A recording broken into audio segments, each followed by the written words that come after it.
Assalamualaikum warahmatullahi wabarakatuh. Waalaikumsalam. Alhamdulillahirabbil alamin. Asyhadu an la ilaha illallah al-malikulul mubin Muhammadan abduhu wa rasuluh shadiqul wa'dil amin. Allahumma shalli ala sayyidina Muhammadin wa ala alihi washabbihi ajmain. Alhamdulillah, semua alhamdulillah.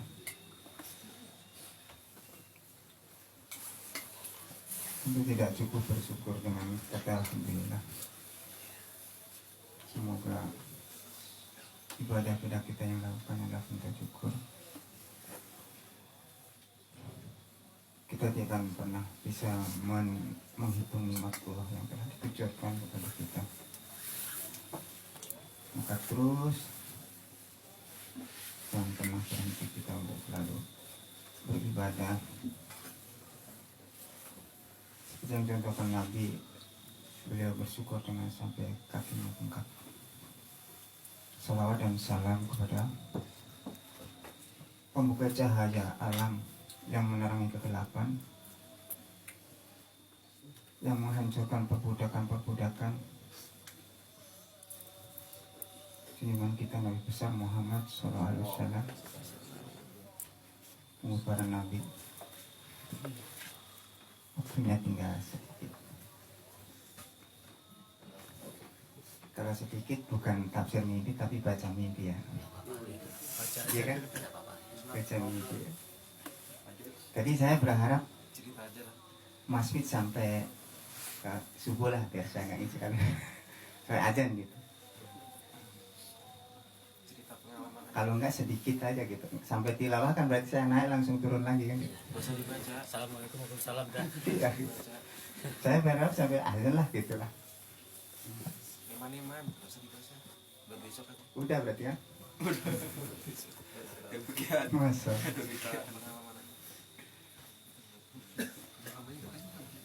Sekarang dongeng aja. Gak apa-apa lah sedikit lah. Ini nanti tahunya juga kebetulan nggak sedikit. Mimpi Muhammad Qasim seorang biasa. Mimpi tanggal 20 September 2015. Saya baca aja ya, baca mimpi bukan tahu mimpi ya. Aku melihat dalam mimpi bahwa kegelapan ada di mana-mana.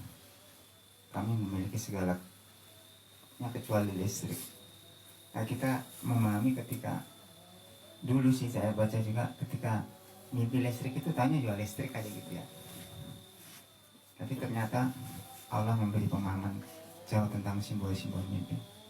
Tidak ada listrik untuk menyalakan lampu. Nah, ternyata kan listrik itu yang dipakai seluruh dunia untuk menerangi seluruh dunia itu pakai listrik. Kalau dulu mungkin belum ada listrik pakai sentir. Jadi tabelnya dulu kalau memang belum ada listrik pakai lampu teflon. Tapi karena ternyata seluruh dunia itu nyala terang dengan listrik, maka simbol mimpi ini listrik gitu. Kemudian aku melihat bahwa Allah memberiku listrik dengan rahmatnya. Listrik di sini bisa dipahami hidayah, petunjuk. Jadi ketika Muhammad Qasim diberi mimpi Allah yang segitu banyak itu ternyata rahmat Allah. Nah, itu. Bahkan di mimpi Muhammad Qasim yang lain ketika kehancuran dunia oleh Muhammad Kubro atau perang dunia itu, dalam mimpi yang gedung-gedung itu hancur di mana-mana, kata Muhammad Qasim, waduh, kita tidak akan bisa memulihkan keadaan ini kecuali dengan rahmat Allah. Artinya ketika kehancuran sudah begitu masif, susah kecuali dengan rahmat Allah. Artinya pasti tidak ada keberdayaan manusia untuk memulihkan kita kecuali hanya dengan rahmat Allah. Aku pergi ke ulama atau mufti, kalau di sama kali ya di Arab mufti, di sini ulama dan pemimpin muslim untuk memberitahu mereka bahwa aku memiliki listrik yang dapat menerangi semua rumah. Tapi ulama, mufti dan para pemimpin tidak percaya padaku bahwa aku benar-benar memiliki listrik. Pahami ya, kalau listrik ini petunjuk gitu ya. Boleh mempersyurah juga. Mereka mengatakan bahwa aku berbohong. Nah, benar kan nyatanya itu. Ulama terus seperti kemarin URB terus Usma ya nggak percaya gitu. Mufti pemimpin tidak percaya bahwa aku memiliki listrik, tetapi mereka tidak mengatakan apa-apa kepadaku dan tidak juga menghentikan. Nah ini poin, tidak juga menghentikan. Kalau toh misalkan syiarnya Muhammad Qasim dikatakan sesat, harusnya berlapor kepada negara. Nah, lapor kepada pihak-pihak berwajib. Ini kurafat, inti penyesatan, harusnya begitu kan. Nah ini benar, dia tidak menghentikan. Kecuali mungkin di Malaysia ya, di Malaysia ada larangan gitu. Makanya Malaysia nanti di apa? Digoncang gempa gitu. Ketika suatu negara melarang tunjuk Allah, insya Allah lebih parah gitu ya. Untuk mengatakan hal ini kepada orang lain. Mereka mengatakan bahwa biarlah dia melakukan apapun yang dia inginkan karena dia hanya buang-buang waktu aja. Dia tidak percaya listrik. Tapi Allah memberitaku, Qasim jangan khawatir, aku bersamamu. Itulah Allah menguatkan kepada ketawakalan Qasim. Tidak ada bisa menghentikanmu dan aku akan membantumu. Masya Allah ya.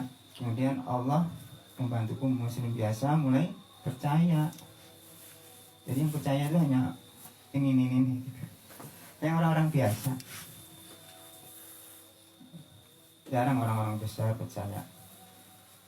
Karena di antara pembesar orang besar sekarang itu semua pembesar sudah dikuasai sistem dajjal, sistemnya. Selain dia sudah hidup materialistik, kemudian entah itu pengusaha, entah itu pejabat-pejabat atasnya, itu sudah dipegang erat oleh elit global. Artinya dia juga susah untuk mempercayai petunjuk-petunjuk Allah. Karena misalkan pengusaha nih, suatu contoh, dia ingin membantu seperti mengikuti ini, apa membasyirah. Kemudian dia mendanai. Sekarang itu sistem pendanaan itu susah, mudah sekali dilacak oleh elit global. Tertatat dengan teknologi. Wah ini yang mendanai, langsung comot teroris gitu kan. Mudah sekali. Makanya berat para pejabat, para pengusaha untuk percaya mimpi-mimpi seperti kayak gini. Sistem global itu, sistem elit global, sistem dajjal udah mengangkangin mereka. Alhamdulillah orang-orang kecil ini insya Allah seperti yang disabdakan Nabi, bahwasanya yang menegakkan agama itu nanti orang-orang fajir.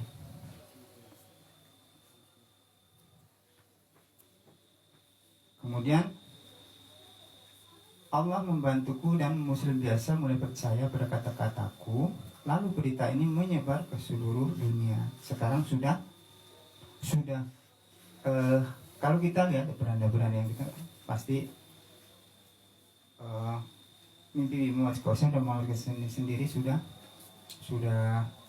viral lah di antara-antaranya. Mungkin di seluruh dunia juga sudah tahu Muhammad Qasim. Kemudian orang-orang yang percaya padaku berkata, terangilah semua dengan listrik yang telah Allah berikan kepadamu. Kemudian ketika aku menyebarkan cahaya Allah dengan rahmatnya, para ulama mengatakan, aduh, seharusnya kita adalah orang-orang yang pertama mempercayai. Nah, ada penyesalan. Karena dunia itu sudah dibutakan oleh sebenarnya kan syiar kita itu la ilaha illallah itu sekarang sudah dimanipulasi dengan doktrin-doktrin. Entah itu doktrin dengan hujah, yang mengaku ulama, yang mengaku ustadzku. Sudah jelas kesyirikan itu dilarang. Seandainya rukuk sujud itu boleh diperintahkan, maka istri akan aku perintahkan bersujud kepada suaminya. Tapi usaha di luar kan mereka merasa nyaman. Mereka mendoktrin. Pertama justru mengajarkan. Tuh caranya salaman itu caranya begini-begini. Diajarkan pertama, padahal itu sudah menyimpang. Salaman dengan rukuk. Bahkan jalannya munduk-munduk. Sampai doktrin yang terakhir itu ada di antara itu ustadznya berjalan telapak kakinya itu daripada ngikutin di belakang, mencium telapak kakinya. Nauzubillah. Begitu gelapnya dunia ini.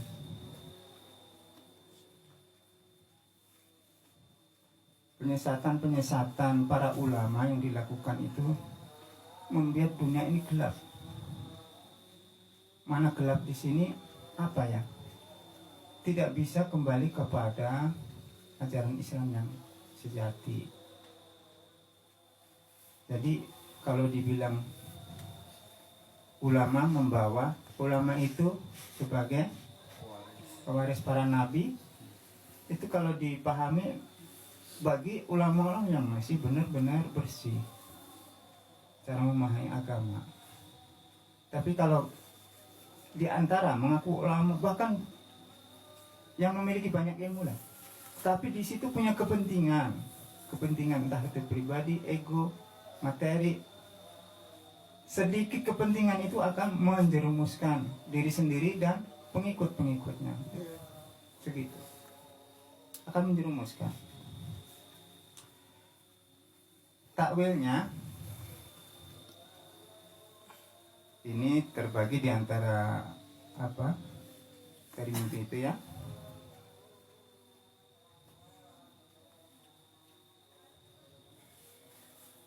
Makna kegelapan dan listrik. Kegelapan dalam Al-Quran Al-Baqarah 257. Allah pelindung orang beriman. Dia mengeluarkan mereka dari kegelapan kepada cahaya. Nah, cahaya itu tadi listrik yang dibawa Muhammad. Kegelapan itu dimaknain diantaranya kekufuran. Kekufuran itu kesyirikan yang telah merebak kemana. Terus kemudian kejahilian. Kejahilian ini pola kehidupan atau tatanan kehidupan yang sudah carut marut, yang di situ semua hampir keseluruhannya dibungkus dengan kezaliman ataupun penyimpangan akhlak dan moral. Ini kejahilian. Kalau dulu di zaman Nabi itu belum ada IT, sekarang udah ada IT. Makanya kejahilian di era sekarang itu sudah hanya di depan mata, sambil melihat itu. Kerusakan moral ada, kemudian bahkan kesyirikan itu sudah akut sekali. Makanya kalau di luar bisa tahan seperti kayak gitu, bahkan HP itu pada prinsipnya kan sudah menjadi bukan konsumsi, maknanya yaitu wajah dunia itu seperti itu. Jadi HP itu wajah. Makanya ketika kalian HP ya sama aja gitu. Ketika HP nggak ada ya udahlah, kita udah nggak pegang HP kan. Wajah dunia itu. Kecuali insya Allah iman-iman yang kuat, jadi selalu mengambil kebaikan di HP itu, selalu diambilnya kebaikan terus. Itu punya makna.